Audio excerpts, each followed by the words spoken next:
welcome to Planet Nola. I'm your host, Mary Jacobs. And before I introduce this week's guest, I'm going to give a couple of disclaimers, which I don't normally do, but our shop where we record is out of AC right now. The AC has left the building. It is not here, and it is hot. So we have fans on. I've made a little bit of a swamp cooler. So the sound quality might not be the best on this episode, and I'm sorry, but also it's New Orleans. It is what it is. Like, no one's going to come fix an air conditioning on the weekend. Number two, we did switch our room, so it might be the first time you're seeing it. We're in the same place. Isn't it cute? I hope you like it. And yeah, I think that's all the disclaimers I have for today. Let me introduce you guys to our guest this week. I am so honored that you're here. Thank you. Oh, wow. Terri is like a cold call because you didn't know me from anybody. Thankfully, no. Rusty introduced us.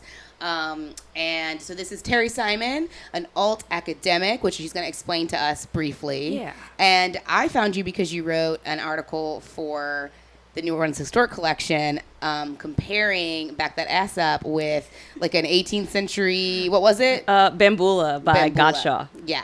Which is a classic jam. A truly classic. We're talking olden classic. And it was such a good article because it was funny, but it was also like very academic.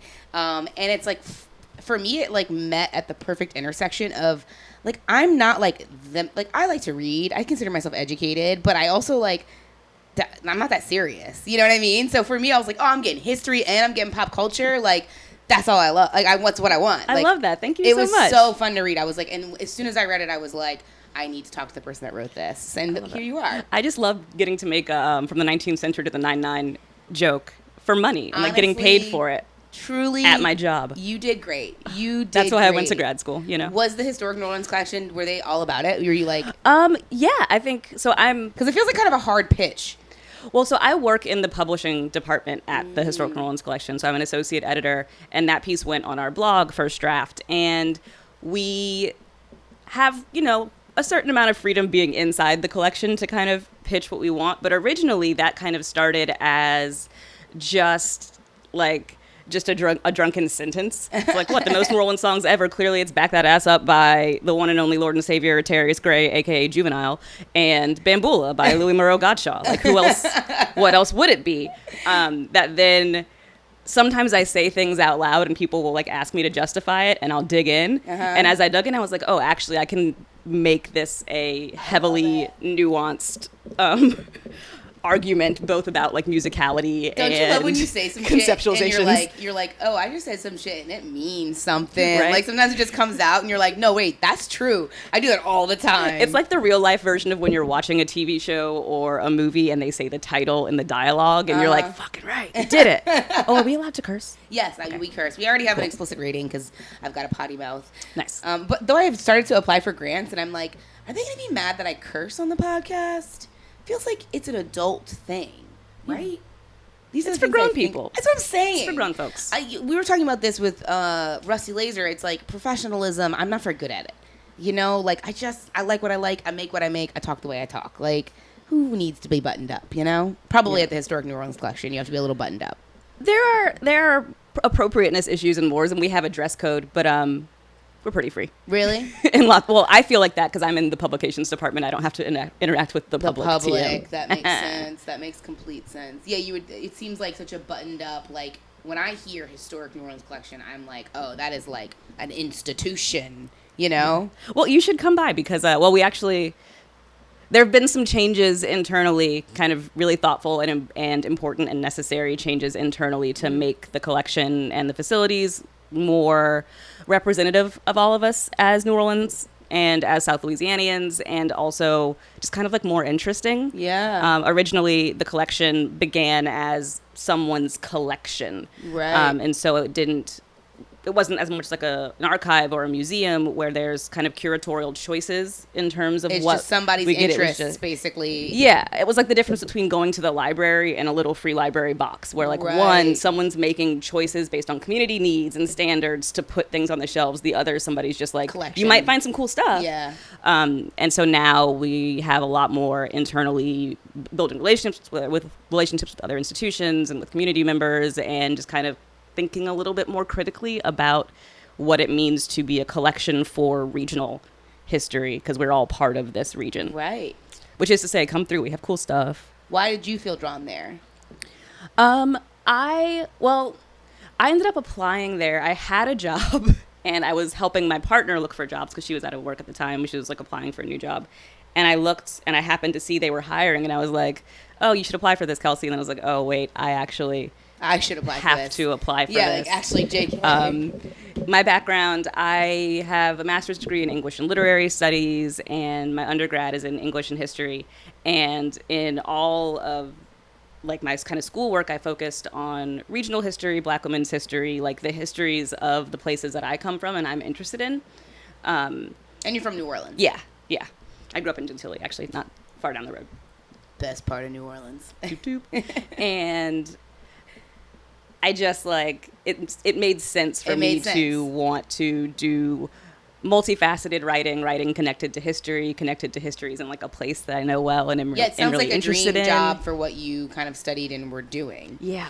That's and what's I up. came from a background too of like for a lot of people who have, graduate degrees in humanities, especially in English and history, the job pickings are slim and soul crushing. Yeah. Especially if you don't want to teach, which I have done and hate it. Right. I'm not good at it and I don't like it. Yeah.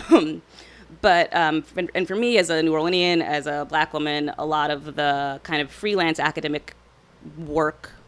or adjacent academic work I was getting, the kind of alternative academic stuff, was identity based, which can be really interesting, but can also be really exhausting. Yeah, it's like you suddenly make your job having to do this generational, like heavy nuance, emotionally constantly sensitive and relevant to who you are as a literal person. Well, and I sort of in retrospect, I set myself up for some not fun times. My master's thesis was on Katrina Literature and authenticity in Katrina Literature, and kind of looking at the body of literature that rises up in the years right after the storm, maybe the first 5 years after the storm, and how those forms attach to authorship and authority of the voices writing. So, like, when we think about, like, if you look at Katrina Literature, especially One Dead and Attic? If you look at Katrina, yes. Yes. Are you talking about One Dead and Attic? I am. The book that or Zeitun. I couldn't even get through that one. I couldn't even get through it. I wish I had brought it. I have a really fun visual aid. Really? So one of the books that a chapter of my thesis is basically, again, when you just want to you just make a drunk joke and then you're like, I will follow this up, except for I wasn't joking the first time. There's this book called 5 Days at Memorial by Sherry Fink. And an entire chapter of my thesis is just why that book is the worst. And I was watching TV night before last, maybe, and I just found out that I think Apple TV made a series about this book, and it's trash. I'm sure it's probably, in many ways, it's probably fine TV. I'm also a person who loves to consume media, so same.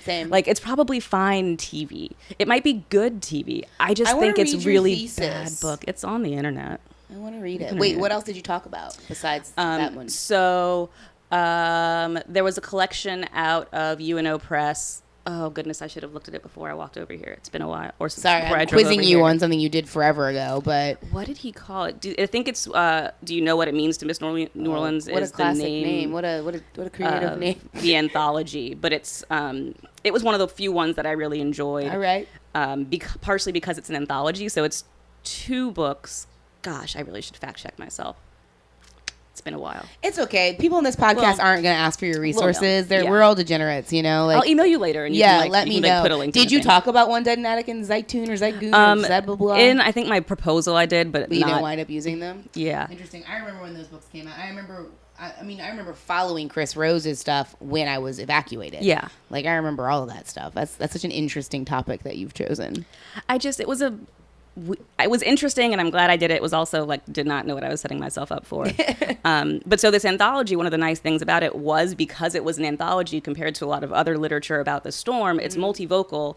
And these anthologies were super cool because they were multivocal across time too. So there's selections. Lolis, what's his name? You boy, Lolis. He has an essay that he writes. I think he wrote his essay that went into it in the 3 or 4 years after the storm. Then there's Whoa, things yeah. from travelogues from the Ooh, 1900s. this sounds great, yeah. And it's just it's kind of like a pick your own adventure book. And the chapters in the beginning of the book are set up so you can either follow along, like you can go through in terms of chronology, like follow, this is the one that was written in 1800, this is the one that's written in 2005, Yeah. or you can follow, they're lined up in this kind of, it's a beautiful art object, the book. So it's lined up on a map of the city, and there's little like number one is this piece that is written about this place. And so yeah, I you're love putting that. all of these voices kind of in dialogue with each other, and it's really one of the things I think worked really well about it. Like, I didn't love every piece in it, or like think every piece was enjoyable to read, or like not want to, like, there were definitely writers who got in there who I probably would have wanted to fight. Right. But nobody gets more than 25 pages before somebody else gets to step in and be like, hey. Interesting. And so I think that, especially for something like a communal history and a history of trauma, leaves a lot more space for kind of authorship and Interpretation. authority to come Yeah. from all of us. Like, I think there's this idea that, like, capital T truth comes from like universality. So if everyone has to have it for it to be the capital T truth. And I think actually it's much more No. like all of our truths are valid, and we'll never know what the truth of a thing is. Exactly, and when you offer like a bigger lens and you can see everyone's interpretation of the reality, then you can then form your own understanding of it Yeah. based on all the accounts. It's like, when they make chair legs, the Yes. machine they make chair legs in the lathe, how it spins around, you have a piece of wood and it And you spins and shape it it, keeps yeah. on getting closer and closer to the center. I think authenticity and authority for communal stories, and especially for trauma, comes something more from something like that, where the more little pieces you get in, the closer you get to the core of, the object, the event, the whatever. Yeah. But it doesn't mean that all the pieces you shaved off weren't part of the wood. Right, You know what I right. mean? Like, so that was my thesis, and it was chill. And I love it. I love it. but I graduated from grad school in 2015, so like right at the 10-year anniversary. And so I really kind of jumped into, and in some ways was pushed into, kind of doing a lot of really public talking and thinking about New Orleans, about the storm, about Yeah. identity. And this too was 2015, where when we kind of look at what the city was, our conversations about gentrification, identity, race, whether or not, like, how the city was going to grow were a little bit different than I think they are now. I think in 2015, I don't think we knew it yet as, like, people from here. I think we still thought we had a chance. Yeah. Whereas now, I think, for me, as someone who grew up here, a multi-generational New Orleanian, I like, knew in I know it's 2015 over. I wrote a play in 2015 about it. I knew. I was like, this is it. Because I went away for college, and I came back. And I went away from 2008 to 2013, 2012. Yeah. And that was all it took. Those 5 years, like, I came back. Those were like Those were the a 5 really years. important. I truly came home, and I was like, oh my God. Like, I remember, we always say pre-Katrina. I remember New Orleans pre-Katrina, very different place. I remember it so vividly, right? And then I remember post-Katrina New Orleans, and then I remember the 5 years I stayed away from New Orleans and came back and tried to resettle here. And I just was like, the play I wrote was like a satire, and it was about an alien moving back to their planet, and the planet was New Orleans. That's where the name of this podcast comes from, Planet Nola. Oh, cute. And she came Makes back, sense. and she suddenly was an alien on her own planet. Yeah. And it was like, it was this like come of age story of this girl like trying to it was my story of like moving back to home and being like, I don't recognize this place anymore. And like part of that is because I was away, and the other part of it is because it changed a lot while I was away. So I hear you. Yeah. Well, and it's, I think, I the like that you ways said that when we it- thought we still had hope. Also, I was like, damn, Terri. Well, I just think for me, like, at that point in time, there was still, it wasn't. When I think about it too, I feel You're like not for wrong. me You're not personally, wrong. and then also like kind of, I think for a lot of people there was more edge too, and anger. Yeah. And I don't know. Maybe that like anger and that saltiness was also the kind of early recognitions that we lost. Because I just remember like just being so much saltier all the time about these pieces of the world that I grew up in that were no longer there, and going into spaces I was doing at that point in time, a lot of work where I was overlapping with the incoming creative class. Yeah. Like film adjacent stuff, education adjacent stuff. Right. And it was just like, y'all motherfuckers come and make so much money, and like know nothing. And so often I was, called on specifically to do this identity-based work because I had the resume for it. And like, I'm cute. Do you know Zach Manuel? Yeah. Yeah. I went to school at Franklin. Okay, yeah. He's been on the podcast, and that's one of the things he and I talk about before and after and during the podcast was how sometimes he gets asked to film things because he's a black man from New Orleans. And he charges a tax for that because it's like, I have to like sell my identity basically. In film, because Zach's in film, there's also ways that you can, especially if you're behind the camera, you can charge that tax. Yeah. Like it is still a tax on you, right? Like it's still hard and difficult, but there's a level of control and agency and being able to like add an item line that you don't get in the same way when you're doing the kind of stuff that I was doing, which was discourse related or whatever. Like I was making the content, but I was like, it was constantly like, hey, can we interview you for this thing? Yeah. People if you're interviewed, you don't get paid necessarily to be interviewed. Yeah. And that was part of what my thesis was about too. The idea that like, if we look at the root of author and authority, these words have the same root, right? Mm-hmm. So why, when we look at journalism and long form nonfiction, the kinds of literature that were coming out of the storm and continually the kinds of stories we tell about the storm and about other trauma, community, identity-based stuff, why is it that the people who by definition are going to hold the most knowledge, not because I went to school for it. I applied for my first grant this week to pay people to come on the podcast. Because right now it's a hobby, we have no money. But I want to be able to pay people like you and the people in the city that are the culture bearers whose stories are being bought and sold for free all the time. Like, can I get your opinion? Can I get your story? Can I get... Well, and here's the thing, like you say, whose stories are being bought and sold, and you say for free at the same time. Like, if you listen back, you said bought and sold for free. Because they're not, the stories are being bought and sold. This is a commodity. We know this is an industry, but the only people not getting paid are the ones who it's extracted from. And that, for me, was like, just consistently infuriating. Like we are right here because Jazz and Heritage, if you're listening, I applied for a grant last week.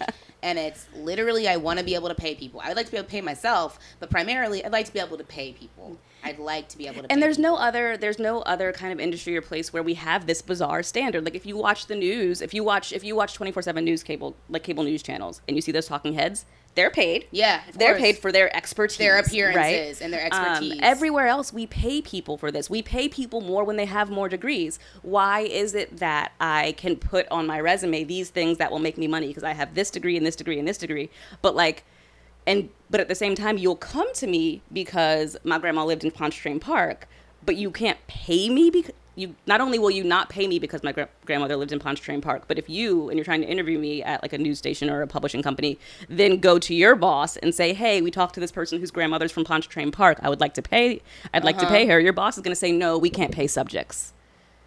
Like the idea of like the way that we like use the word subject and object and all this discourse, I don't know. We're buying and selling people, their stories, their identities, like we were just talking about a minute ago. And some people can really leverage it. Some people really know their value and their worth and like good, but most people, especially disenfranchised people, do not. And it's systemic. There is a reason why people don't know, hey, is there an artist fee? Like, am I being paid for my appearance? Like, it's all wild and I hate it. I had this week, actually, my phone has been blowing up because 2016, 17, some year in the past, I did an interview with I guess they have a book, but they were also like a platform and they have like a big social media thing. One of those, something in the ether for Black History Month. And it was about like fashion and style and identity. And it was based in New Orleans too. And I was one of the interviews, Tank from Tank and the Bangas. Oh, nice. So there's a set of interviews and they're really, really cute. They're really, really interesting. I really enjoyed it in lots of ways. Yeah. But they've reposted segments of that video. And so my phone's been blowing up like, oh, I saw you again. That's you. Like, that's my friend. I'm like, yes, that is me. Never cut a check. They didn't even buy me a drink at the hotel when we were waiting. And I'm just like, so it's not necessarily that I regret doing that interview. It was also like you take your clothes off while you do the interview. And like, I was very, very hot. Yeah. And like, I know the thing you're talking about. Never got paid. Adrienne Marie Brown did it. Yes. I love her. Yeah. I bet she got paid. I wonder, probably maybe. She's a badass bitch. Well, I mean, is it a nonprofit as like a good cause? Maybe she didn't I'm get a good paid. cause, and I'm not profit. I mean, I know what you mean. Just- I know what you mean, but I mean, she's a yeah, I don't celebrity, know. I so think for her, it her would be people like probably would have done something different. Right, that's or people what I mean. people can make their own choices and do their own actuarial charts. Right. And like I didn't ask to be paid. You know what I mean? Right. I signed releases, but you know, also in the context of like my work and like the things I've done, that's one of, you know, I can rattle off more than I have, not even just fingers, but fingers and toes. I don't have enough phalanges. Are they called phalanges? Yes, phalanges. To Accurate. count the ways in which I've been integral to the creation of content that creates money. Yeah. About my life, my experience, Who you are. Who I am as a New Orleanian, who I am as a Black person, who I am as a woman, who I am as those And you're three not things really on social together. media, so is this why? Yeah. Yeah. I respect that. I was so very much much on the internet for a long time, and my old job too involved. I worked for a trivia company for HBCUs, historically Black, a trivia league for historically Black colleges. Girl, I know what an HBCU is. I assumed. That's. I'm here from we here. But I did it for the audience. Oh, but I'm the trained. audience. I'm also. It's one of those That's things smart. where My you're audience trained. is a lot of transplants. So where you're trained to do this. Yeah, these you things don't that have like to do I know that. what that means. Of course, that makes But sense. like if I say HBCUs, so, Yeah, so HBCUs, historically Black colleges and universities. Thank you for clarifying. Yes. So I worked for I wrote trivia for a league that So fun. it was fun. I liked writing trivia a lot.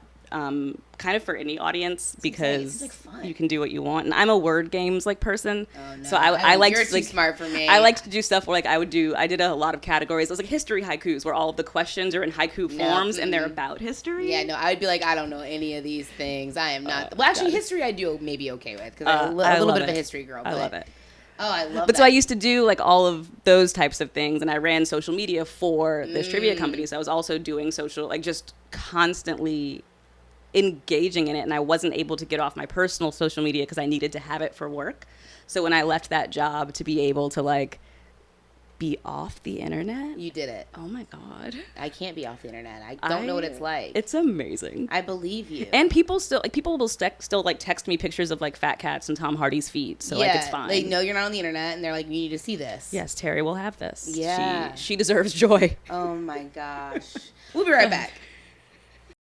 Hello, it's your host, Mary Jacobs. I'm sitting here with my producer, Carrie Mulder, and we are so excited to be bringing you Planet Nola this episode and every episode. We really believe in this podcast and the work it's doing in New Orleans to build community, to reach out to people, and we really love what we do. Yeah, we love our guests. We love our audience, our listeners. We love each other. It's just a big love fest. So if you love this podcast and you believe in what we're doing, it would mean the world to us if you considered subscribing to our Patreon. We've just launched it. The lowest tier is $5, and we are just really trying to get this podcast to pay for itself a little bit, maybe support ourselves just a little bit more. We're both creative people who have a lot of projects, and this is a big one in our lives. And there is bonus content.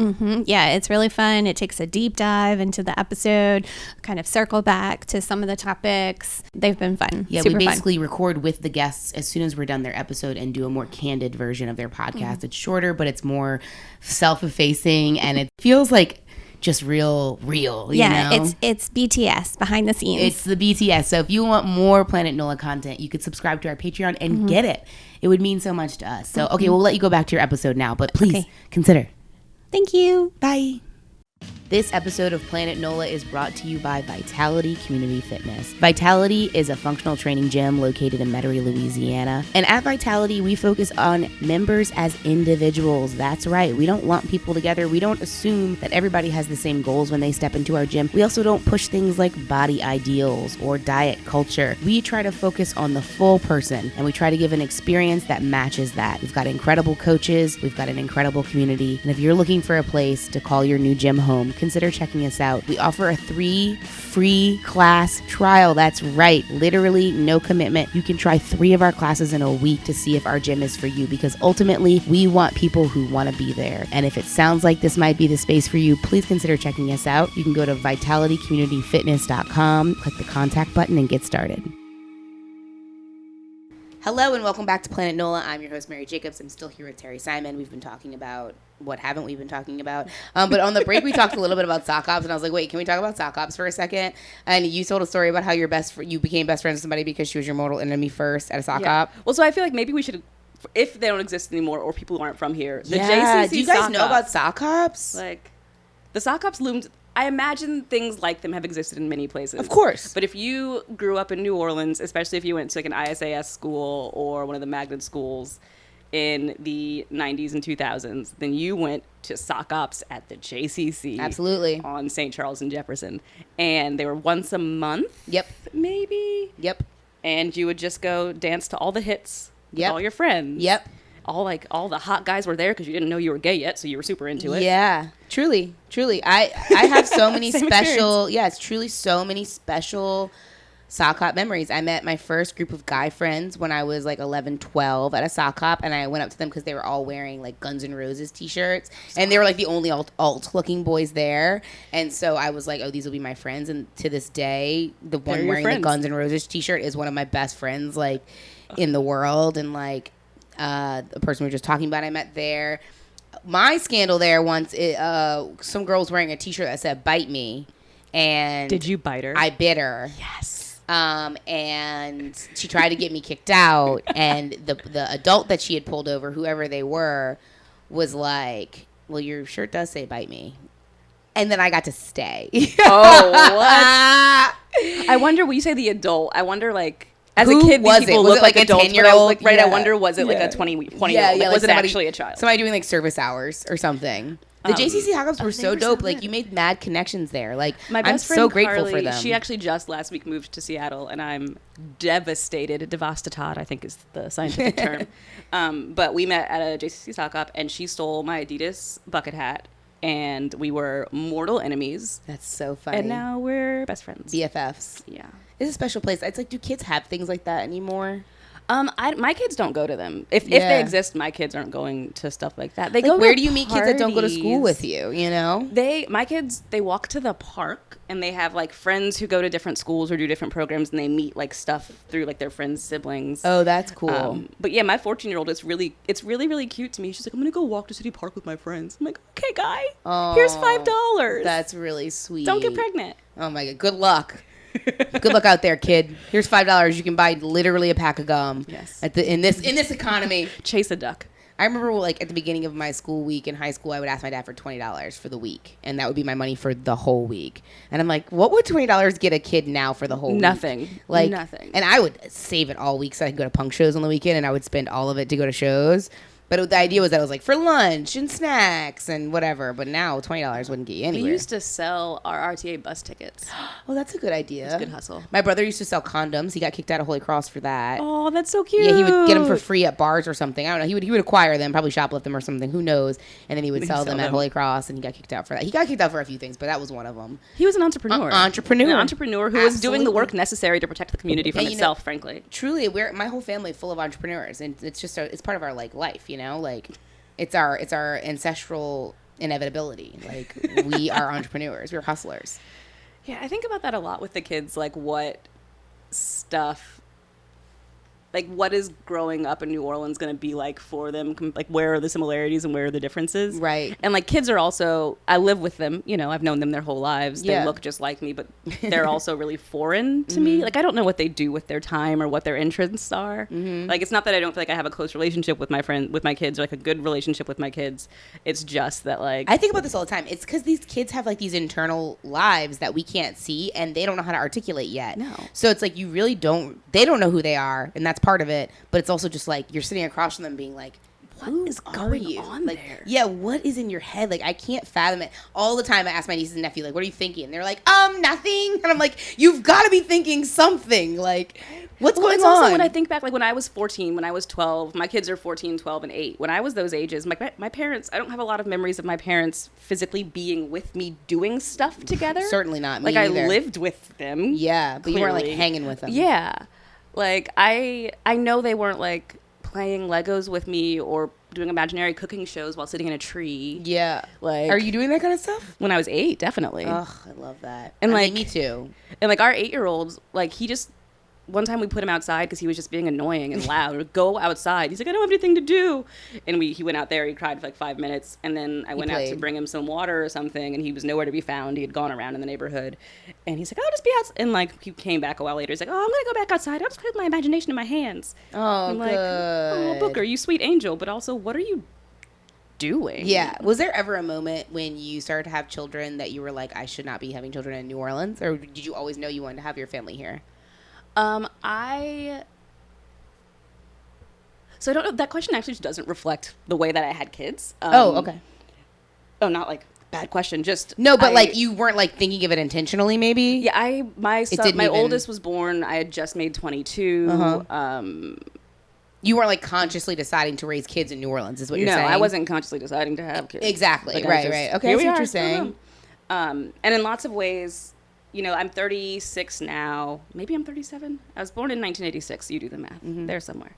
And a lot of my friends who are the same age have either like in the past few years had their first kid or like are thinking about like actively like deciding to have a baby now. Right. And that's so wild to me. You're like, I didn't decide this. Like a lot of it times happened. they're like, when did you know you were ready for kids? I was like, bro. Never. Like I'm still if not I ready. ever like had to be like, am I ready? Can I afford it? I just would not have children. Yeah. There's no. Yeah. They're bonkers. Yeah. They're insane. So expensive. And they're just time consuming. They're crazy. A few years ago, my baby cousin Breezy, who is an adult, like it's my baby cousin, but she's right, of course, 25. Before she had her daughter Ayla, she was like, Tubby, because they all called her Tubby. Like, I don't know, like, I don't know if I want to have kids. I'm not sure. And at this point, I think my oldest was maybe 11 and the youngest was 6. And I was like, Breezy, it's probably fine. Like, have kids or don't have kids. The only useful, like, tidbit of information I can give you is that from 2008 to 2016, because I had 3 kids in kind of close succession, I didn't go a single day if I wasn't on a work trip where I didn't make direct eye contact with someone while one of us was pooping. Yeah. You just like lose and I'm not all saying your that that's a privacy. good or a bad thing. I just think it's exemplary of the It experience. is. You have to realize how much is really going to change. Yeah, like your life there's no has way. changed completely. Are you Yeah. ready for that? Right, like Is anyone ever ready for that?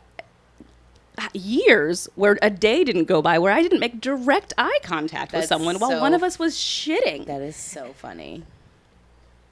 Do with that what you will. Yeah. I just right, like it's not are you ready to look people in the eye while one of you shits all day?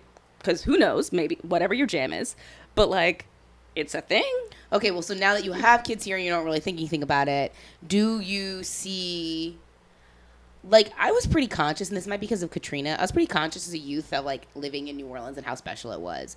Do you see that in your kids? Do they seem to, like, really know that they live in a cool place? Or does it just... I think they definitely do. The older ones were, they have memories of when I was in grad school. I went to grad school in Illinois for 2 years. And so they remember, I think Harlan did kindergarten and first grade up there. Lolly did pre-K. They remember living in a small Illinois town and, like, they have more awareness of like the concept of New Orleans as a place and as a specific place. But I don't know. I wonder. I always wonder. I really do always wonder. Sometimes I'm like, oh, I think I'm just this way because of Katrina. But, like, I was really conscious of it. I was like, this is the best place in the whole world. And when I left for college, I was very much like, I know I'm leaving the best city in the whole world, you know? Like, I guess I remember that, too, as a kid or as a teen. I remember. Right. I guess maybe that's when it starts happening. Yeah, and I remember, I remember going on, like, road trips and having, like, my internet friends from, you know, the MySpace days. Classic. Or, like, a live journal where, and I was very much on the internet as a child. Me too. We were just talking about this with Rusty Laser. And so, like, I just remember having friends in lots of other places and just being like, y'all don't get Mardi Gras break off. That's dumb. Sucks for you. Like, yeah. I mean, I've always appreciated it. And my friends in Texas, like, when they were turning 21 and they're like, oh, it's such a big deal. We're going to go drink. And I was like, I've been drinking. Okay, bro. I've been drinking. Y'all are messy. Is your family still here in New Orleans? Yeah. Where do they live? My parents are in Gentilly. A lot of my family's in, like, Marrero and Gretna. And then, well, so, yeah, my dad's family, my dad's mom was in Pontchartrain Park. But his family is in Marrero, Gretna, and Treme. And we have, like, kind of a large extended family. And, you know, I have the light-skinned New Orleans face, too. So it's, like, the thing of, Are like, you Creole? It is a point of contention in the family. Interesting. So I say no. I don't think we're Creole. We're not Okay. culturally Creole. We've never been Francophone, or if we Okay. were, nobody remembers it. We're just like very, very light skinned. Yeah. And I have a lot of feelings about the use of Creole kind of in this, what I think is a really anti-black way, where people will be like, interesting. oh, you're not regular black, you're Creole, which yeah. is the exotic, like the good kind, Right. And that kind of Ugh, that comes feels terrible. well, and it's all Creole is an identity, right? And it's Right. like, here's where you get to do history stuff. Yeah. So when you go back to like the root of the word Creole, we get it from Criollo, which is this Portuguese and Spanish word that just meant born in the Americas, because that was, at that time, 1700s, that made a really big difference. If you were enslaved people, you wanted somebody born. If you were buying enslaved people, you wanted somebody born in the Americas because they could withstand tropical diseases. Right. If you were white, there's a big difference between white Creole and Peninsulare, someone from the Iberian Peninsula, because that's like the rich old money, and white people who were born here, Creole whites, are a different like social class. Right. When you move forward, a few decades, maybe even 100 years, you get to when Anglophone English speakers start coming in from what is now the United States, coming to New Orleans. They're Anglos, they're Protestants, and so for them, their model of slavery, their model of race is there is white, there is black. Those are two just different categories. Boom. Like, yes, we know mixed race children exist, but we sold them. We don't, they're not part of our society or community. In Louisiana, things were a little bit different, and for those Anglos coming down here, French and Spanish Creoles, they're French, they're Spanish, they're Catholic. They weren't even really white to those Anglos, to the Anglo-Americans. And so Creole at that time kind of becomes racialized Right. in a way that it wasn't before. And a lot of white Creoles in Louisiana stopped, like that's when they start giving up being Creoles. yeah, they because abandoned there's it. this idea that means they're like mixed. Yeah. Which is like, ew, gross. Yeah. I mean, that's Um, the way it was always explained to me growing up. right? Like Creole equals mixed, and it doesn't. It historically has. Well, later not. I unlearned all of that, but Yeah. that's the way that's the social construct of it. And I think in my family, a lot of the we were never we're not Creole. We don't speak French. That wasn't our cultural history as a family, and a lot of the family members who have kind of picked up being like really proud of being Creole, in my opinion, just being like real light skin. There's like it's just like a way that they can identify as Yeah. cool, white, light skinned. Yeah, as like to separate themselves from. It feels like a hierarchy. blackness. Yeah. Yeah, that sucks. So it's like black asterisk. Oh, yeah, that And, sucks. I love my family, but yeah, that sucks. it's just come on, guys, come on. Interesting. Damn. I feel like I have never, and I think I might have told you this when we talked on the phone. I was like, and I've told Carrie this. I'm like, I really want to get somebody on the podcast that can talk about specifically New Orleans and Louisiana history, because like I'm just like a hobbyist. I don't fucking know anything, But Yeah. like this is like a thing that I'm like, there is so much repeated in New Orleans history over and over and over and over again in our now until all the way back, like I'm rereading this Louisiana history book right now. I keep talking about it, and they're talking about our very first governor of Louisiana, the guy from Detroit or whatever, who made Detroit, whatever his name is, and how he was corrupt. And I was like, oh, LOL, one of our first politicians Imagine. ever after Louisiana is made is a corrupt politician. And it's just comical Okay. to me that the cycle, and that's just one example, like these cycles and these things repeat. And it's like, remember how we all say like there's a lot to learn from history and we don't want to repeat the past? Like There's nothing let's new talk under ab- the sun. Let's talk about it more. People are always like, history is the past. It's like, actually, it's the present. It's everything. So It's I appreciate you constant. taking the time to break it down. Because, What is it? What is the show? Time is a Flat Circle. Matthew McConaughey. I don't know. Also Louisiana relevant. True Detective. The True Detective season in Louisiana. He's like, time is a flat circle. I don't Okay. like crime. I'm one of those people. I don't like crime. I just turned this corner like during the pandemic when the world was literally horrible and awful. I mean, it still kind of is, between Trump and people dying and everything. I just turned this corner in lockdown where I was like, I cannot and will not consume drama, tragedy, crime. Oh, wow. I don't watch horror movies anymore. I don't like if Kristen, my partner, puts on anything that's like slightly got adult themes, I'm like, turn it off. See, I'm also like, I'm really fascinated by the ways we tell stories about history and present, like ourselves. And a lot of times, so like part of what I mean, I like all media. I'll watch anything, just put it on. I love it. But like, I really, really love history movies of like horrible events. Oh my God. Both like community and individual. Like The Nightingale from a couple years ago. Didn't see it. Nope. Oh, so good. I love. Sure, whenever it was into Chernobyl, I was like, nope. Oh, you would love it, huh? Yeah, I loved you it. Would love I also it. really, really loved Svetlana Alexievich. Maybe is her last name. It's something like that. Because that's based on a set of stories she wrote about Chernobyl. I think they might have been interviews, but it's with people who experienced the blast, and like they're just gut-wrenchingly devastating and you're like, let me read all of beautiful. this. I reread them consistently and just like sob.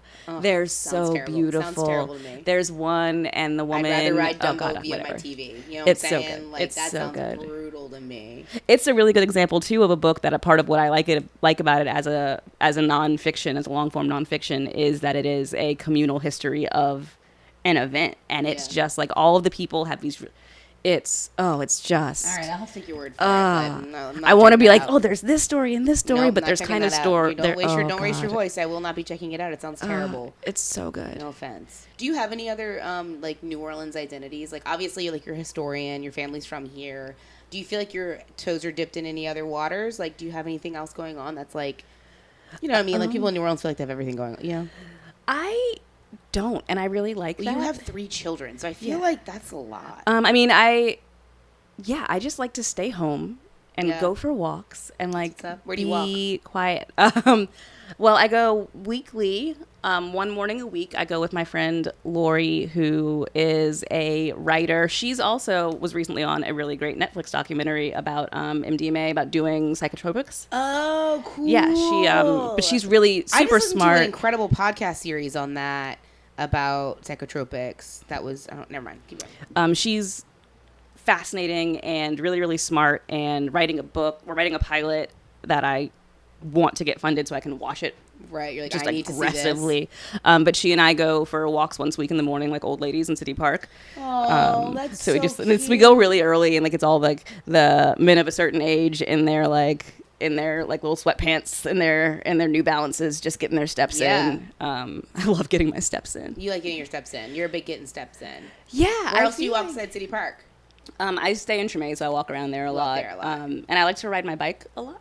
So I bicycle through the city a lot. Do you feel safe on your bike in New Orleans?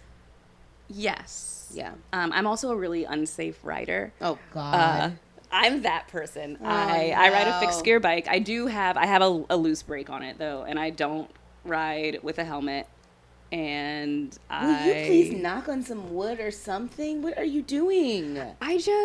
They're sweaty. I'm look just like letting a dork. the Lord take me when He's ready. Look, I didn't ask to be here. You know. I say that all the time, mostly to my parents. I wasn't even supposed to be here. I am here without my consent and against my best wishes and against my sense. So look. Okay, I'm gonna ask you the $1 million question. The $1 million question is: if you had an unlimited budget tomorrow and you can do one big project for the city of New Orleans, what would it be? So here's the thing: do you have to use the money to fund something, or you just have the money and you can use it?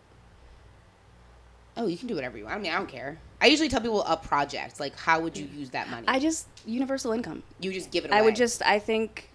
If I think about the kinds of things I would want to fix or invest in, like to go top down investment is going to waste more money than if I give people money. My friend, a friend of mine who I love very much, he every year would ask for like Christmas, he'd be like, what like black or brown organizations can I donate to? And I was like, I just got so fed up, and I was like, just give black people money. I don't know why y'all so scared. Just give black people money. Yeah. I would just give black people money. Yeah.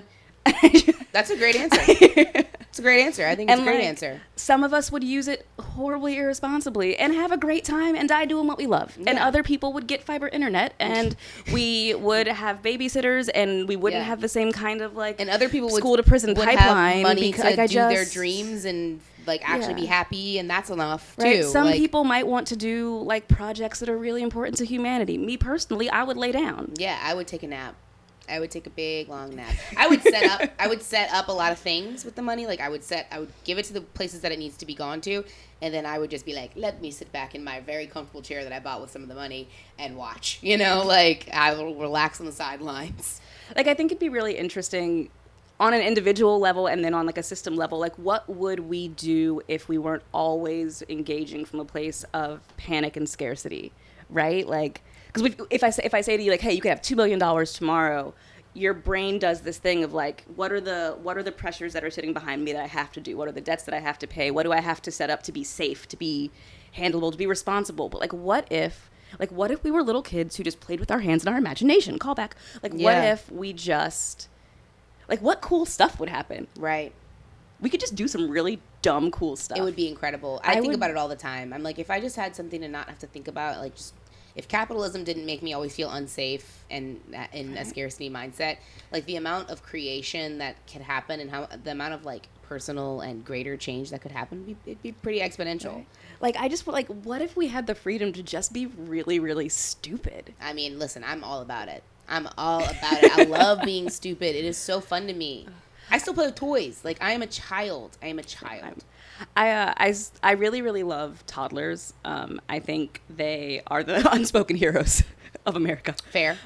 They have the chubbiest little thighs and the cutest little butts, and they just pursue pleasure in a way that is inspirational. Truly. Like, they're not afraid of things. They're not limited by, I mean, they're afraid of lots of things. Like, sometimes they'll see a door and it really freaks them out. They haven't seen one before. Yeah. But like if you ever like watch little kids, even the way they eat with their hands, like I physically can't touch something and not, like, I'm trained to think sticky is gross. And they are just like so free, magical problem solvers. Truly, I agree. Yeah. Well, I love that. And then the final question I ask everybody is, I like to have people on this podcast that are cool or doing cool things, people that I want to like shine some more light on that maybe, like I love Big Frida, but it's not always about the Big Fridas of New Orleans, somebody that's an everyday person that's just doing really cool, inspirational things in the city, and the people that like really make up what this city is. Who comes to mind when I say that you think I should have on the podcast? So one would be Lori Tipton. All right, hell yeah. Because we already mentioned her, and I just think she does really fascinating, interesting things that are both New Orleans related and New Orleans rooted, and also just like expansive and weird and cool. But I also just think it would be really cool to talk to someone who, like, the guy at the corner store. Yeah. You know what I mean? Like, I know exactly what you mean. I want somebody who, like, the uncle who owns all the Brothers locations in Chalmette. Absolutely. Like, I would be fascinated by just, like, the stories they could tell and the jokes they had. Absolutely, yeah. Yeah, I'm eventually going to have my dad on here, which is, like, he's an old yat, and I'm like, one day I'll have him on here to talk about all his old yat stuff, Like, I love that. I agree with you. Right there with you. That's, well, circling back to, like, what's New Orleans and growing up in New Orleans and not. A thing that I think my kids are aware of, just because, like, their dad is white and, like, they exist in the world, and there's lots of kind of conversations around race and class and things that go on in navigating the world that we live in together.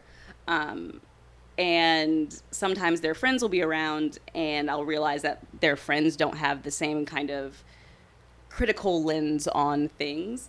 But one of it is that my kids are really, really aware of and also interested in ethnic whites, which are fascinating to me. Interesting. And, like, I love, like, other places I think don't have them in the same way. Like, Chicago sort of has some. New York sort of has some. That TV show, The Bear, like, sort of tries to get at what ethnic whites are, even though they have New York Jews playing Catholic Irish in Chicago. It makes no sense. But, like, we have the best white people who aren't white, regular white. Yeah. Like, they're very white. Y'all are all white. Kristen and I talk about this all the time because, and we also talk about it in the frame of transplants, because we both have family members that, are what I've never had a name for it. So to hear you say ethnic whites, I'm like, yep, that's pretty much what it is. Like the newly white, the ones who just got here. Yeah, yeah. And, like, y'all been here for a long time. My brother's a little bit like that. Her cousin is like that. It's, very drenched in Black culture, and, like, it's very authentic to them. So a comedian has a joke that, and they're like, if I think the person would talk like that if they got pulled over to a cop, then I just think that's who they are. Yes. You know what I mean? And that's how these people are in New Orleans, in the greater New Orleans area. And Kristen and I always talk about how like our transplant friends are really uncomfortable. Really uncomfortable with this nuance. Like a Midwestern white transplant. Oh, they hate meeting, like, the girls from Marrero who they might be white, they might be Isleño, they might just have a lot of gel in their hair, or they might be black. They might have just gone to a public school on the West Bank and they're white. Yeah, and it's not that they've put on a voice. No, it's like because their grandma also talks just like that. Yeah, I love it. Yeah, I like. It's funny because a lot of people that's appropriative, ma'am. These people have sounded like this since they got off the boat from Croatia. And people not from here also think that the Yat accent, which is not what we're talking about. I think we both know there's like a difference here. But like there's this Yat version that like sounds almost like, I mean, people always think Cajun and Yat people are like black. Like they try to sound black. Or they'll be like, oh, I didn't expect you to be white. There's this like really incredible like athlete trainer on the West Bank that we know who's like, he's from Chalmette. Like he's just this little guy, but he's nationally recognized because he trains huge athletes and he's got this really genius, whatever. I'm telling you all this because his accent is incredibly thick. And my partner and I consume his content because we own a gym. And he was going on this huge international podcast. And the guy on the podcast goes, I'm sitting here with whatever his name is, Gerald Boudreaux. Kristen's going to kill me. I don't know his name. Gerald Boudreaux, and just so everyone knows, he is in fact a white man. I was like, oh my God. Bruh. Well, first of all, why does it matter? And second of all, like, what? I love that. As a black person, I love hearing white people introduced like that. Though. Isn't that so Start funny? Doing that, people come in my house. Isn't that so funny? They really don't know the difference between like the people's tonalities, But anyway. Well, no, it is really. It's just great. And it's just great, but that's also the thing of like going like how history repeats itself and identities repeat itself. Exactly. And like Louisiana and New Orleans, as it's part of what I talked about with Gottschall in the article, is that we've always kind of been on the edge of the American empire, and there are very specific. Like, every place is specific and has specific mores. Like all standards are made up. Everything's imaginary. Race is a lie. Yeah. But it's also the realest thing in our lives. Yeah. And his specific history of race being separate from and on the outside of the larger United States history of race does mean that like white people come here from Connecticut and see white people here and are like, yo, is it mixed?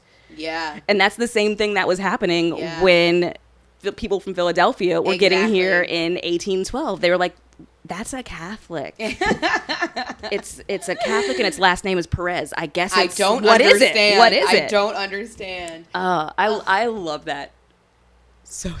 Well, Terri, with that, I think we have to end the podcast. I'm glad that we wound up right back at the article, though, because that's the whole reason I had you here. And I'm so happy to have met you. Like, this was such a beautiful conversation. How do you feel? You feel good? I feel good. You're kind of peer pressure. The camera's on. You kind of have to. I feel good. She feels held hostage. I feel good, and it doesn't even feel that hot without the air conditioner. Oh, thank God. Yeah, I mean, I'm surviving barely, but it is what it is. Thank you so much. If y'all are listening, we do have a Patreon now, and there's going to be a bonus episode, so tune in, and y'all be in touch. Bye. Thank you again to this episode's guest. Planet Nola is produced by Carrie Mulder and Mary Jacobs. If you liked what you heard here, please consider subscribing to us on YouTube or all your social media platforms and pretty much anywhere you get podcasts. Also, if you really, really liked this episode, think about subscribing to our Patreon where we have tons of bonus content from this episode and more. It starts at just $5 a month and it would mean the world to us. Thanks so much, y'all, and be in touch.